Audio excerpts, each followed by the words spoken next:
Welcome back to Tabletop Assault. I'm Ross, and today I'm going to continue my segments on analysing the Chaos Space Marine Codex. Today I'm going to look at the Warp Talons, sort of the demonic other half to Raptors and I suppose Loyalist sort of Assault Marines, where they're a bit more fearsome and definitely more combat orientated, well, at least in terms of a bit more war gear and some of the stuff they can do.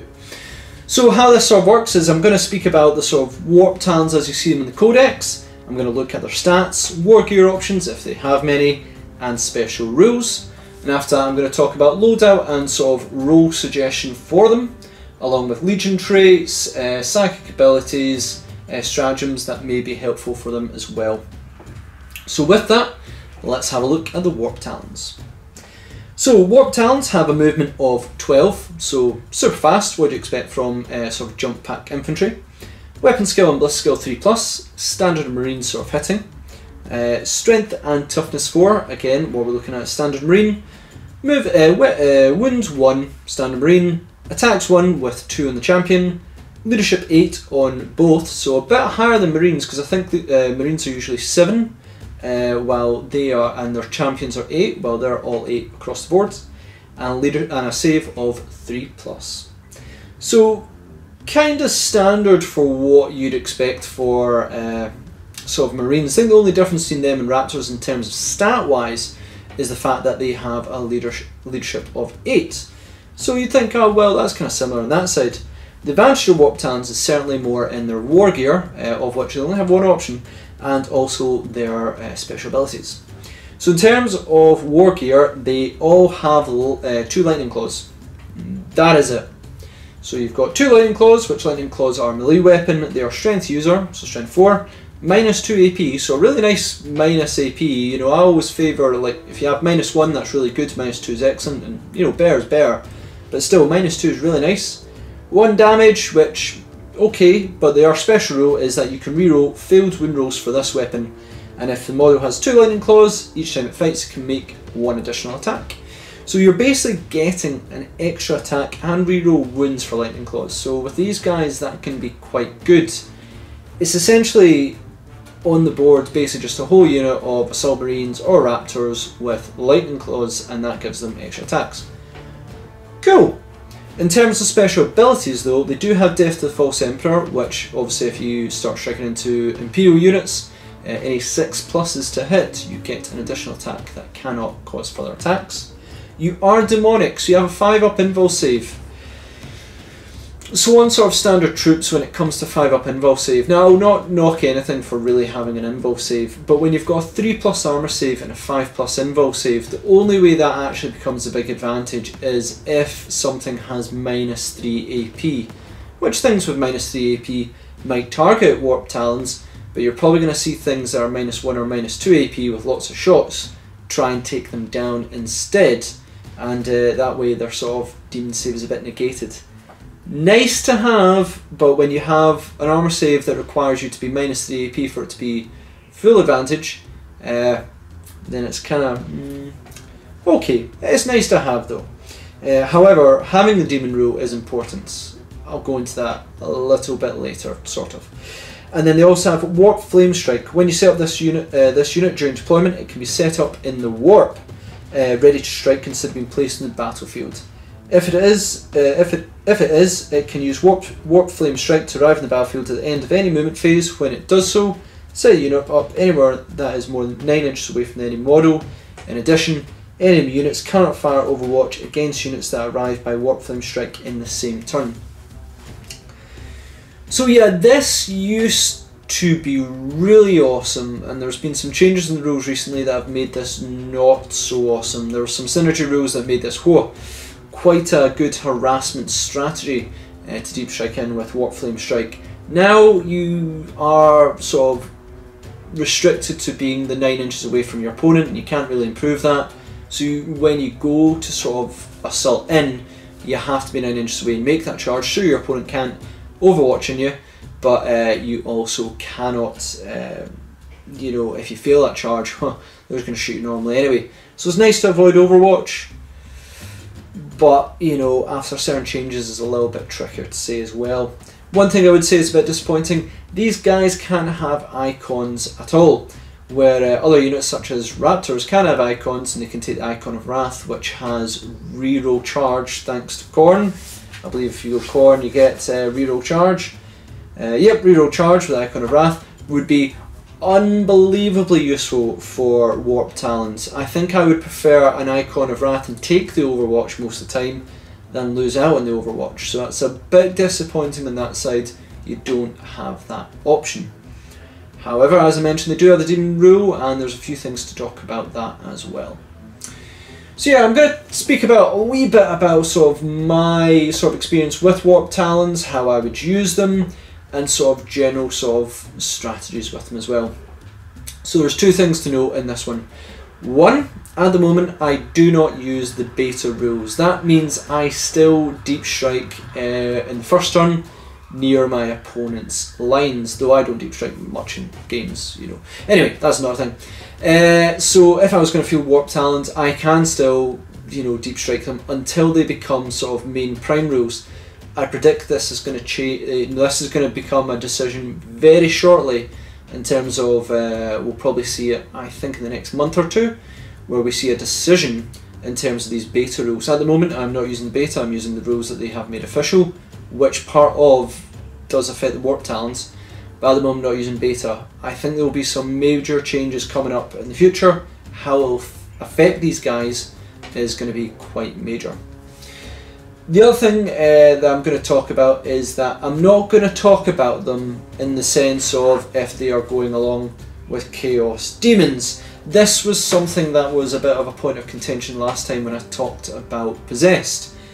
You know, I think it was, there was comments about it where basically when you use things like Possessed and Warp Talons, because they've got the Demon Rule, there is a whole bunch of abilities that can affect them and really make the synergy work with them so well.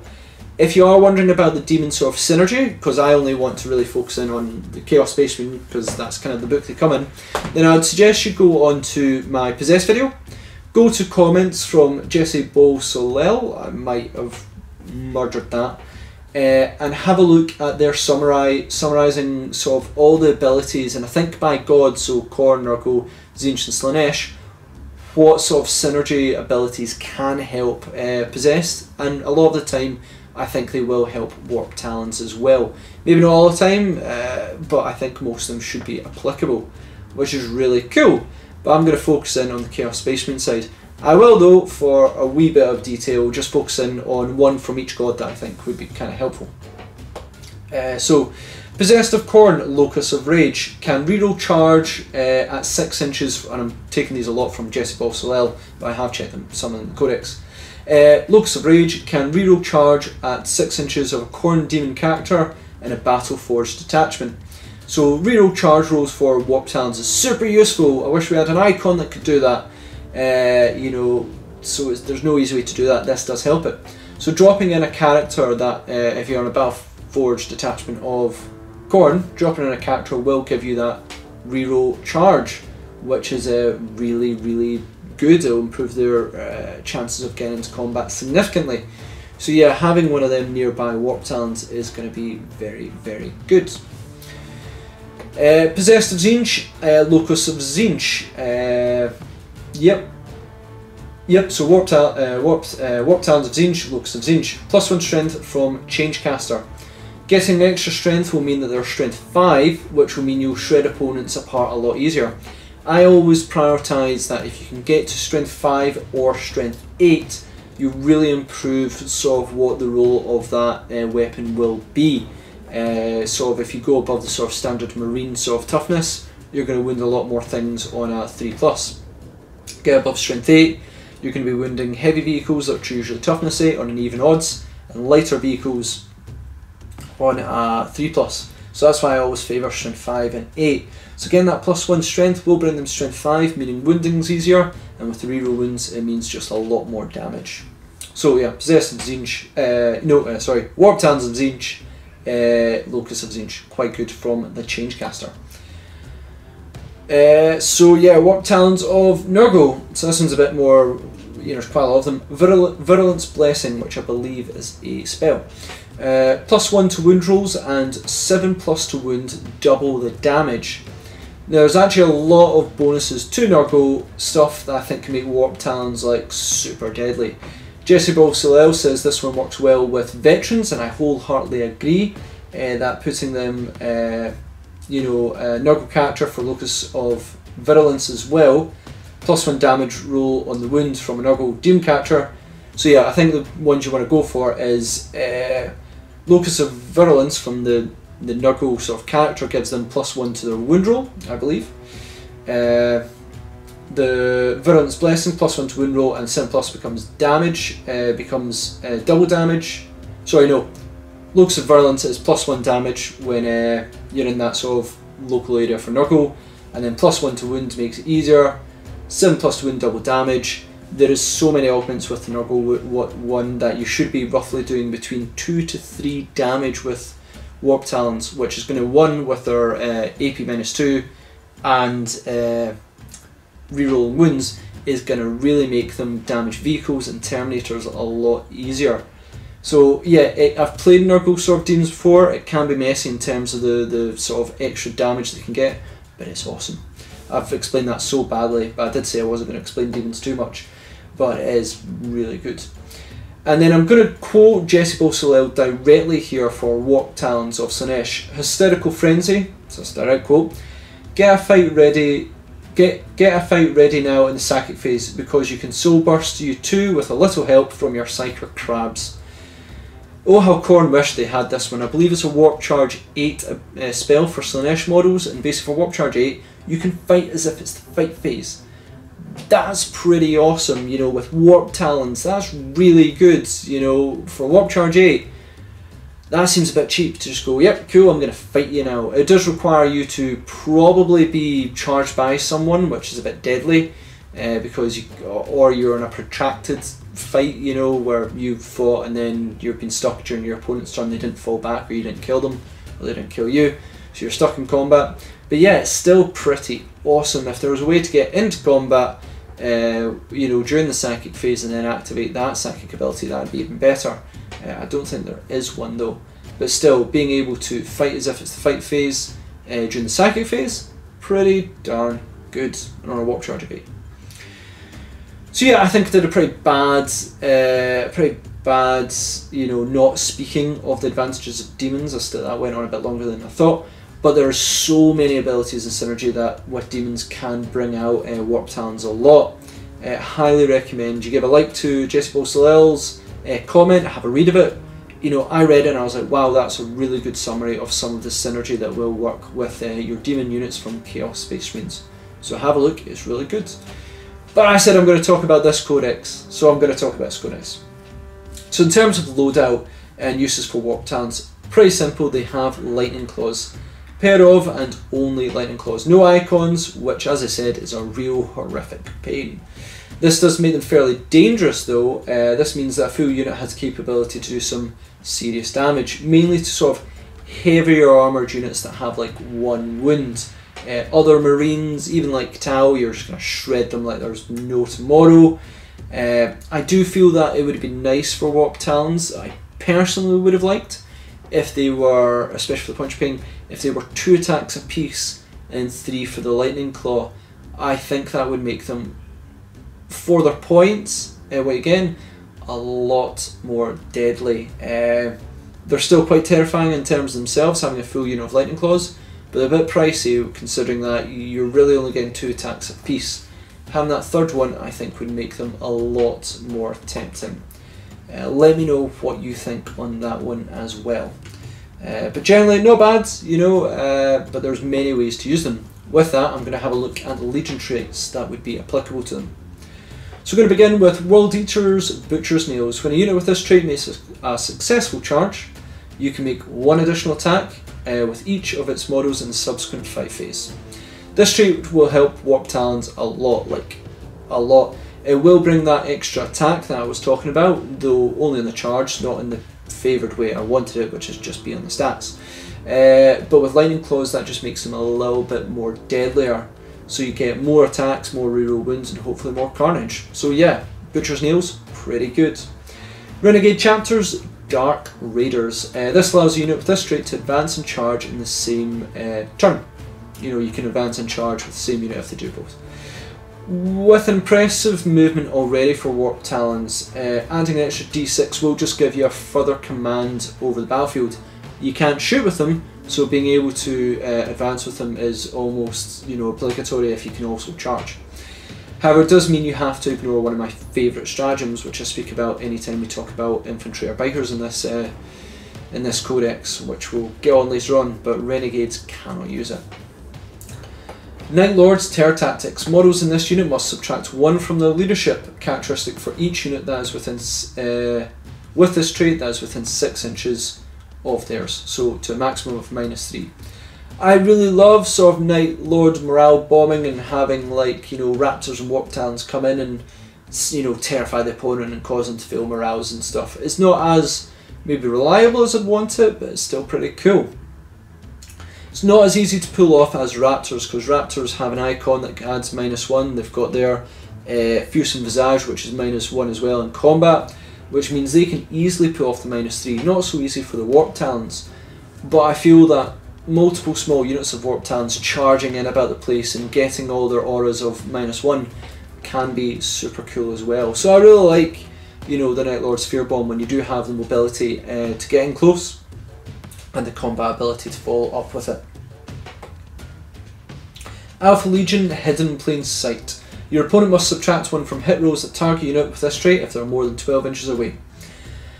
So you may think this is a bit of a weird one, but hear me out. Warp Talons usually love to jump in and cause havoc. However, with the lack of rerolling charge and possible beta rules becoming sort of official, this may cause some problems. However, they have a very impressive movement as is, and makes it a lot. And having that -1 when they are a bit further away means you can control a flank and makes them a lot harder to shift, giving them a good deal of command further of the battlefield, and generally harder to take out. Add in a psychic power and a stratagem, and it can make Alpha Legion Warp Talons a real terror. Psychic abilities. So again, like psychic abilities, there are some real units that super call for psychic abilities and they do really well. Warp Talons are sometimes not the most obvious choice, but they certainly have some good ones that do apply to them that make them really useful. So first one I'm going to speak about is Prescience, Warp Charge 7. If manifested, select a Heretic Stash unit within 18 inches of the Psyker. You can add 1 to hit rolls that are made for the unit until the start of the next Psychic phase. So this affects both the shooting and the fight phase after you cast it. Not going to be any use in the shooting phase because you don't have any guns. You know it, you love it. Simply put, in a large squad on the charge, these guys with Lightning's Claws can result in a fair few casualties. With a fair amount of attacks, possibly with Death to the False Emperor, it'll result in a fair bit of people getting shredded, which is always handy. So getting those extra hits, always kind of good. It also does add +1 to hits, meaning Death to the False Emperor is easier, but it's a real shame that you can't have Icon on these guys, because if you had Icon of Excess, which is Slanesh one, you could activate Death to the False Emperor on 4+, and that could just... that Warp Talons would be delightful. But you can't do so. I think there's some sort of warlord traits or relics that might help with that. But in terms of the most easiest one, I think people like is Icon of Excess, because it is pretty darn good for adding all that up. Yeah, so Icon of Excess would have been helpful. Warp Talons, just carry an Icon. Cool. Warp Time, Warp Charge 6. If manifested, to pick a Heretic Stash unit within 3 inches of the Psyker. That unit can move as if it was the movement phase. You cannot use Warp Time on a unit more than once per Psychic phase. I'm pretty sure I've already discussed that you can't use Warp Type in Deep Strike units anymore. Maybe I haven't talked about it in this video. So yeah, that's a real pain on this side. Is after the sort of... it used to be a big strategy where you'd have big unit Warp Talons, really deadly, Deep Strike them in with a Sorcerer right behind them, Warp Time them 12 inches so that that 9-inch charge became a 1-inch charge, your opponent couldn't overwatch, and it was a delightful time for Warp Talons. You'd go in and mess people up very reliably. in the big FAQ game and wipe that strategy out. You can no longer sort of move a unit if they did deep strike in, if basically they are not applicable to move again after when they sort of came in. So you can't deep strike, and I'm pretty sure they use deep strike as an example from like Warp Talons and things, that you can't then cast Warp Time to move them.